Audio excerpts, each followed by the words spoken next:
Hey guys, so today before the very end of the Sephora sale, I thought I'd talk about what I bought and so far how I'm liking it. It's been about a week or so I've been testing some of these out, so I thought I'd share my thoughts on a lot of these. We got the Timeless Vitamin C, Peter Thomas Roth, K18, The Ordinary, the Inkey List, Summer Fridays, Hyper Skin, Drunk Elephant, Peace Out, and Glow Recipe. So this is their BHA serum, which they also mention is a BHA-AHA blend.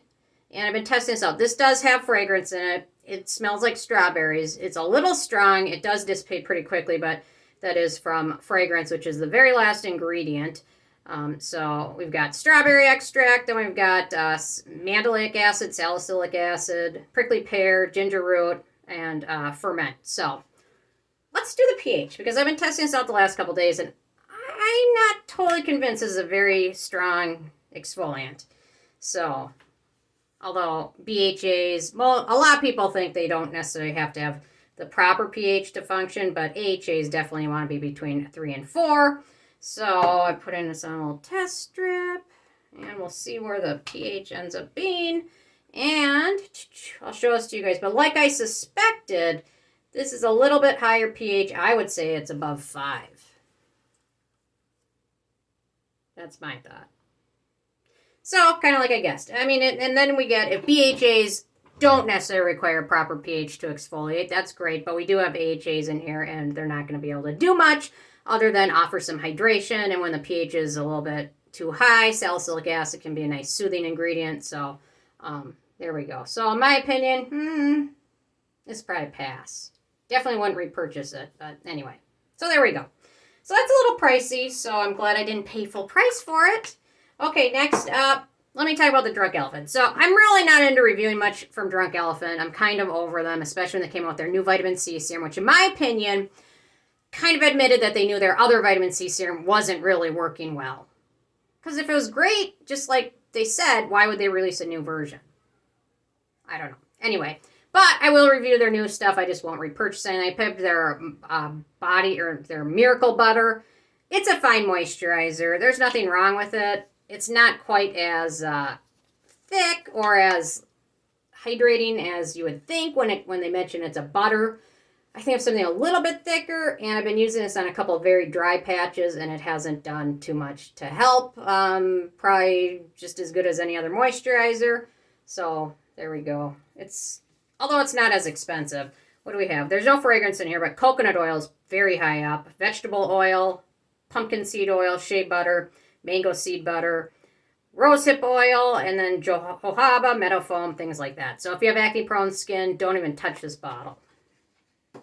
Okay, next up, that's just my thoughts on it. I mean, I've only been testing it probably about a week, so I'll definitely do more thorough review if you guys are interested. Okay, next up, Peace Out Dark Spot Serum. I was very excited because I'm all about everything for brightening, dealing with hyperpigmentation, because I don't know if you can see how well you see it, but when I first, that's actually what got me in here, was I had just the worst hyperpigmentation. It was horrible. From being in the sun, using peppermint oil, things like that, not being good with sunscreen. So now it's easier to prevent it than it is to treat it. That is for sure. So if you can prevent it by using sunscreen, stay in the sun, do it. It's so much easier. But anyway, so this one's got 2.5% tranexamic acid, kojic acid, alpha-arbutin, and it also has AHAs in here in the form of mandelic acid and glycolic acid. It also contains bakuchiol, green tea, and a few peptides, which is wonderful.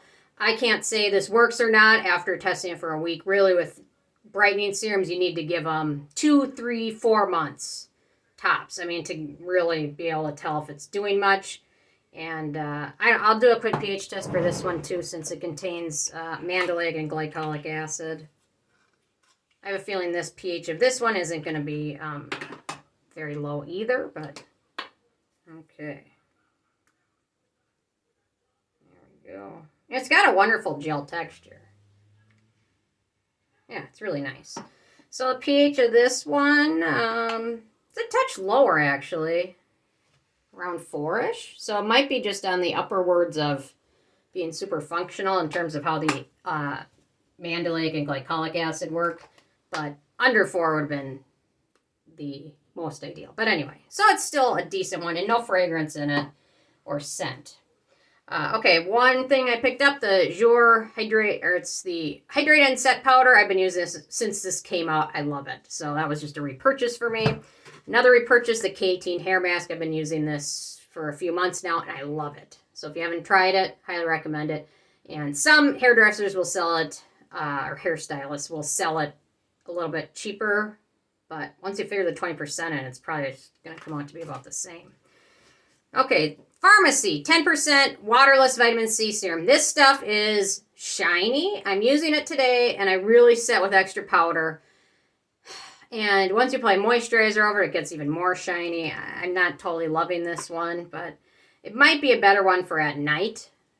Or it might have been a good one for the winter time because of how hydrating it is.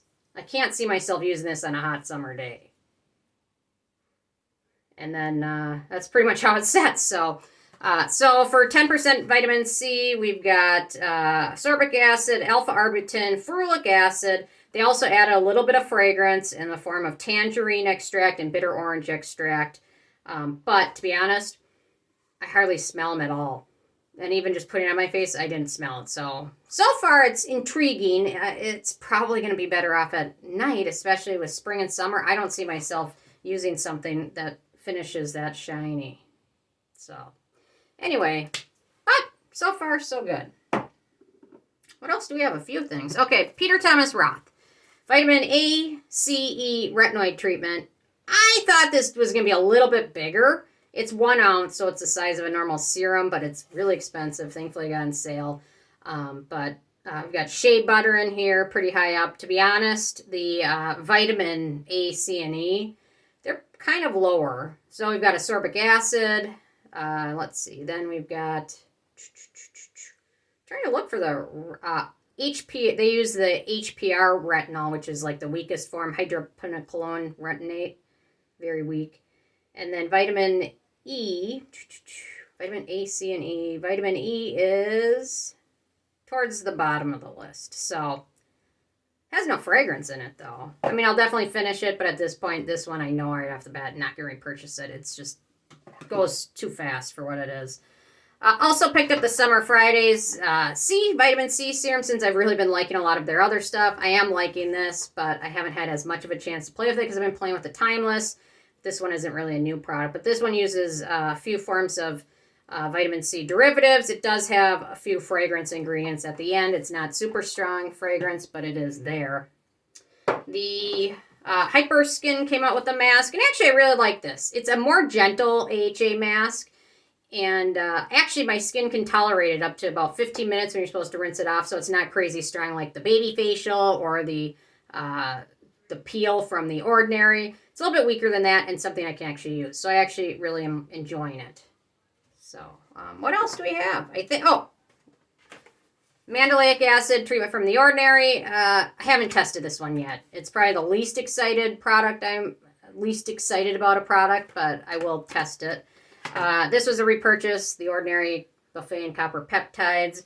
And I picked up a couple foundations. The Kosas and the Ilia foundation, and I ended up really liking the Kosas and really not liking the one from Ilia.